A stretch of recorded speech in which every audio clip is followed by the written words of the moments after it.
Jaksa Penuntut Umum KPK menampilkan foto Gubernur Sumatera Utara Bobi Nasution bersama tersangka mantan Kadis PUPR Sumut Topan Obaja Ginting di sidang pemeriksaan saksi kasus korupsi proyek jalan. Hakim pun meminta JPU menghadirkan Bobi di persidangan.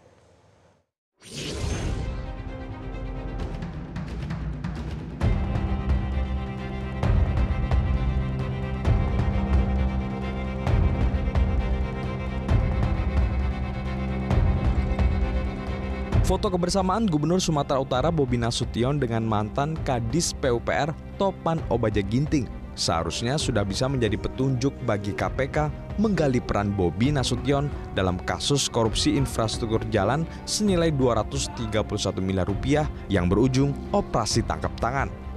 Namun, foto itu baru terurai saat jaksa menampilkannya di persidangan sebagai bagian dari dokumen alat bukti. Bobi sebenarnya pernah mengakui foto itu merupakan kegiatan tinjauan jalan rusak bersama para tersangka, termasuk dua terdakwa dari pihak swasta yang kini disidang, yakni Ahirun Piliang dan Raihan Dulasmi. Ketua Majelis Hakim Khomazaro Waruwu menyatakan perlu untuk memeriksa Gubernur Bobi Nasution sebagai penanggung jawab proyek jalan Hutai Baru Spiongot hingga batas Labuhan Batu Selatan. Saat pemeriksaan, PJ Sekda Effendi Pohan diketahui terdapat pergeseran anggaran APBD 2025 atas restu Bobi. Tadi persidangan awal sudah bilang, seluruh perkembangan persidangan akan menentukan sikap majelis terhadap pemanggilan saksi tambahan termasuk pimpinan daerah di sini. Jelas itu.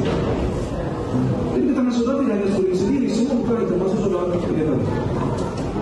Termasuk saksi sebelumnya. Tapi saudara cuma mengirim ke sana kemari kemari. Kita nggak bicara itu kan kebijakan. Ya, kita bukan bicara kebijakan, kita bicara teknis pelaksanaan kebijakan. Memang betul proses nggak bisa dipidana, tetapi bagaimana melaksanakan proses teknis itu bisa dipidana, karena itu bisa ada penyimpangan di sana. Sementara PLT Deputi Penindakan dan Eksekusi KPK Asep Guntur Rahayu menunggu penjelasan jaksa untuk menindaklanjuti permintaan majelis hakim memanggil Bobi Nasution. Laporan dari jaksa KPK penting sebelum mereka mengambil sikap. Menurut Asep, pemanggilan pihak tertentu di luar daftar saksi tak bisa sembarangan dihadirkan. Tanyakan konteksnya. Nanti kita lihat selain dari nanti dipanggil di persidangan, gitu kan. Nah, apakah juga nanti diperlukan dipanggil untuk yang Topan, maksudnya gitu kan? Yang Topan seperti itu nanti. Nah, apakah nanti sekaligus itu kan kalau dipanggil di persidangan, nah, itu sekaligus juga kita materinya akan diskusikan dengan Pak JPU, gitu kan? Biar tidak berlarut-larut dan tidak efektif. Di sisi lain, Gubernur Sumatera Utara Bobi Nasution mengaku belum menerima surat panggilan untuk hadir di persidangan. Bobi sejak awal mengklaim siap dimintai keterangan jika ada aliran dana. Bobi juga meminta semua ASN untuk kooperatif memberikan kesaksian jika dibutuhkan KPK. Ya, tanya ininya aja, jangan tanya saya. Pasti kalau untuk saya sampaikan ya, masih sama seperti yang dari awal sampai sekarang. Kalau dibutuhkan keterangan siapapun dari pemerintah provinsi, kita siap. Tapi surat panggilannya sudah masuk? Surat panggilan belum. Pak, mengenai bentuk TPL dengan masyarakat. Tim Liputan, Metro TV. Mengapa hakim perlu kesaksian Gubernur Sumatera Utara Bobi Nasution di sidang kasus korupsi proyek jalan? Sementara KPK belum juga memeriksa Bobi. Dan kita akan membahasnya bersama mantan penyidik KPK Yudi Purnomo Harhab serta pakar hukum pidana Prof. Hipnu Nugroho. Bang Yudi dan Prof. Hipnu, selamat malam. Selamat malam, Mbak. Ya, saya ingin pandangan Prof. Hipnu terlebih dahulu nih selaku pakar hukum pidana. Ini menurut Anda, Prof, apa makna permintaan hakim soal pemanggilan Gubernur Bobi di persidangan dan benarkah juga ada yang terlewatkan dalam penyidikan KPK kali ini? Karena sepertinya hakim sedang mengaji KPK untuk menggali keterlibatan pejabat di atas Kepala Dinas PUPR Topan Obaja Ginting. Iya, begini Mbak, dalam suatu peradilan pidana, pandangan hakim itu adalah objektif hukumnya, objektif perkaranya. Itu harus pahami. Oleh karena itu, hakim tampaknya ada suatu tidak sinkron di dalam suatu pengungkapan suatu perkara. Karena begini, kalau kita lihat penjelasan tadi, Bobi itu adalah sebagai gubernur. Bobi adalah sebagai kuasa anggaran. Kuasa anggaran merestui adanya suatu pergeseran anggaran. Lah, dalam pergeseran itu maksudnya apa? Tujuannya apa? Kepentingannya apa? Apakah mendesak? Apakah sesuai dengan perencanaan? Ataukah ada situasi-situasi tertentu yang ada suatu pergeseran? Ini yang saya kira akan digali oleh hakim, sehingga jangan sampai ini menjadi meleset. Hakim juga punya tanggung jawab kalau perkara itu tidak objektif. Tadi saya katakan objektif perkaranya, objektif hukumnya. Dengan demikian pemanggilan sebagai saksi, bukan saksi, ini saksi menjelaskan loh ya. Jadi Pak Bobi nggak perlu takut. Pak Bobi enjoy aja menjelaskan tentang suatu perkara yang sudah berjalan ini, bagaimana sih pergeseran yang terjadi. Jadi jangan sampai nanti ini loh, Ginting, loh ini tergarap penyuap dan sebagainya. Ini yang belum tentu, karena suatu perkara itu musiknya harus jelas. Apalagi ada perkara suap. Nah, perkara suap ini masih pemberi. Ingat loh Mbak, pemberi itu lebih cerdas daripada penerima. Karena pemberi itu suatu jalan, tadi katakanlah misalkan Ginting tidak menerima, pasti ada jalan lain. Namanya menerima nggak mungkin lah, menerima langsung cash, berarti ada jalan lain. Lah, itu yang harus perhatikan. Karena dalam kasus-kasus suap, itu kuncinya memang pada pemberi. Dengan pemberi ini yang terjadi, tadi dikatakan oleh Pak Ginting, nggak menerima loh, nggak menerima sih dalam semua perkara OTT pasti mau nggak menerima. Tapi begitu dibuktikan bukti elektronik, itu masih di A, B, C, dan jelas semua. Ini yang terjadi. Apalagi kalau namanya keterangan tersangka itu namanya asas non-self-incrimination. Bahwa terdakwa itu hanya untuk keterangan diri sendiri. Jadi itu bukan suatu problem. Oleh karena itu saya kira Pak Bobi cepat hadir, bisa memberikan keterangan yang objektif dengan selama ini. Kalau ada pertanyaan keseret-seret, oh itu saya kira bukti yang akan jalan ke sana. Tapi kejelasan kehadiran sebagai saksi untuk menjelaskan, mencari kebenaran materi, saya kira kurang seberapa tadi dengan Direktur KPK tadi. Ya wajib, karena ini kepentingan hakim untuk memformulasikan. Dengan demikian dalam kasus, oh betul suapnya ABCD. Oh betul karena anggaran itu pergeseran karena untuk kepentingan pembangunan. Oh betul bahwa Pak Gubernur tahu tapi tidak menerima, kan gitu kan. Kalau menerima itu lain soal, tapi tahu tapi tidak menerima. Tahu ini yang menjadikan. Oleh karena itu fokus terhadap pemberi suap ini harus betul-betul clear. Begitu Mbak Yona. Baik, kalau dari Bang Yudi sendiri seperti apa Bang Yudi? Makna dari pemanggilan Gubernur Bobi di persidangan. Ya, dari awal kan sudah saya sampaikan bahwa Mas Bobi ini sebagai Gubernur Sumatera Utara harusnya sudah dipanggil dalam proses penyidikan karena perannya sangat vital. Tidak akan ada terjadinya operasi tangkap tangan, kemudian pertemuan dan suap menyuap ya ketika tidak ada pergeseran yang diawali dari adanya Pergub ya 2025 terkait dengan pergeseran dana tersebut.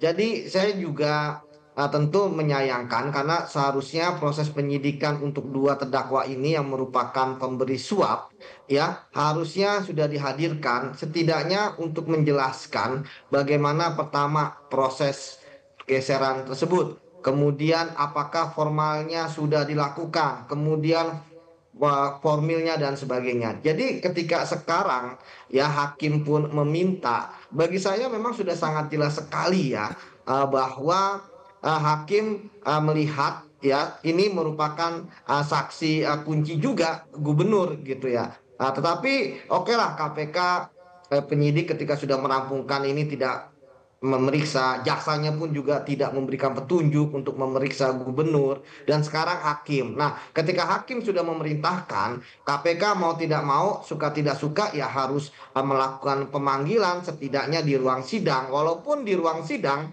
bagi saya tidak akan banyak yang bisa digali ya apalagi terbuka dibandingkan dengan penyidikan yang bisa berlangsung secara lama. Tapi bagi saya KPK tidak boleh lagi mengeles untuk tidak memanggil Mas Bobi karena kita tahu bahwa perintah hakim itu harus dipatuhi ya walaupun kemudian bisa jadi beralasan belum ada penetapan tapi kan sudah ada di berita acara sidang ya tapi kalau misalnya mau ngeles-ngeles ya bisa aja mengatakan bahwa hukum acara pidana itu lex stricta, jadi harus ada aturan tertulis seperti itu. Tapi kalau emang mau ngeles, tapi saya pikir ya KPK patuhi sajalah perintah hakim ya, daripada kemudian ya contempt of court ya kan, pasal 21, karena satunya di ruang di proses pemeriksaan. Jadi sekali lagi panggil saja gitu kan nggak ada yang perlu takuti gitu kan. Oh ini kan pemanggilan sebagai saksi, sebagai orang yang melihat, mendengar, mengalami. Dulu saja ya KPK berani menetapkan tersangka Gubernur Sumatera Utara. Ini kok saksi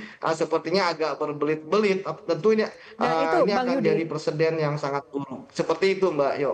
Ya, itu yang ingin saya tanyakan. Apakah memang susah ketika KPK harus memanggil orang menjadi saksi tambahan atau di luar daftar saksi yang sudah dilaporkan begitu? Tidak susah gitu kan, apalagi kan ini kan bisa dipanggil dua. Pertama langsung ke persidangan ya oleh JPU untuk memanggil ya.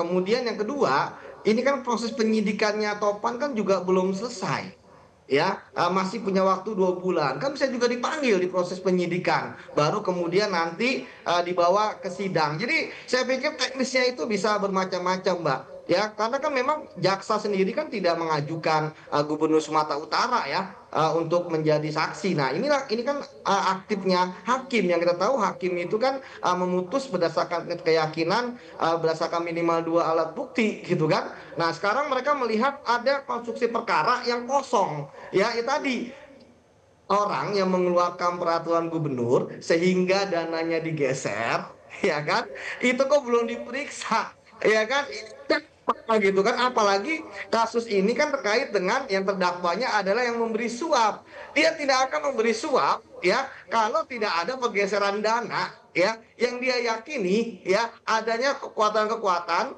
yang kemudian menggeser dana tersebut ya, akhirnya dia mau untuk memberikan suap. Jadi saya pikir ini sekarang adanya di internal KPK, dan sekali lagi saya berharap bahwa KPK sudah tidak perlu lagi teman-teman mengeles, kan periksa saja. Toh pemeriksaan ini kan juga kalau memang tidak ditemukan materi perbuatannya Mas Bobi, kan formilnya saja tunjukkan SK gubernurnya, suruh menjelaskan bagaimana ini bisa terjadi, inisiatifnya siapa gitu kan. Sementara kalau di bawah kan merasa bahwa oh ini kok Topan bisa sanggup menggeser gitu kan. Nah apakah itu juga ada kaitannya menurut Anda? Dia nggak punya kewenangan.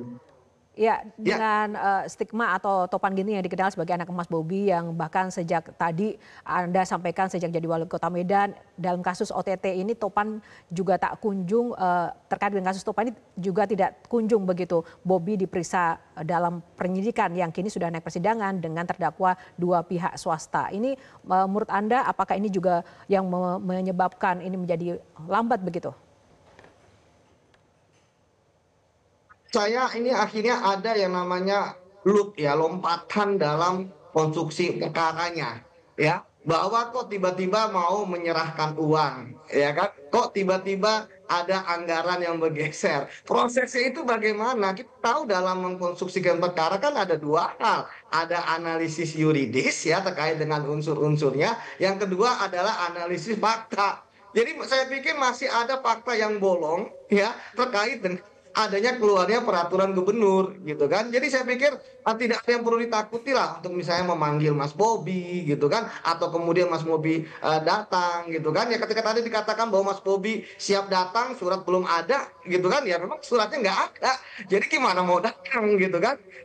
Bagi saya itu adalah suatu tantangan bagi KPK gitu kan untuk melakukan pemeriksaan kepada beliau. Dan sekali lagi saya katakan bahwa ini adalah saksi ya, orang yang melihat, mendengar, mengalami, belum jauh sampai status berikutnya sebagai tersangka. Begitu Mbak Yo. Oke, Bang Yudi, kalau dengan Prof Hipnu bagaimana Prof? Jika memang dihadirkan, ini kan Bobi menjadi saksi. Kalau seseorang saksi memberi instruksi, memfasilitasi, mengarahkan hingga mempengaruhi proses yang melanggar hukum, artinya bisa jadi tersangkakah sesuai dengan pasal 55? Dan apakah itu bisa diterapkan? Gini Mbak, makanya pengembangan suatu perkara itu menarik oleh KPK. Apakah pengembangan perkara itu pada tingkat penyidikan, apakah dalam suatu persidangan. Nah, ini jangan sampai ada sesuatu yang disembunyikan, kan gitu kan.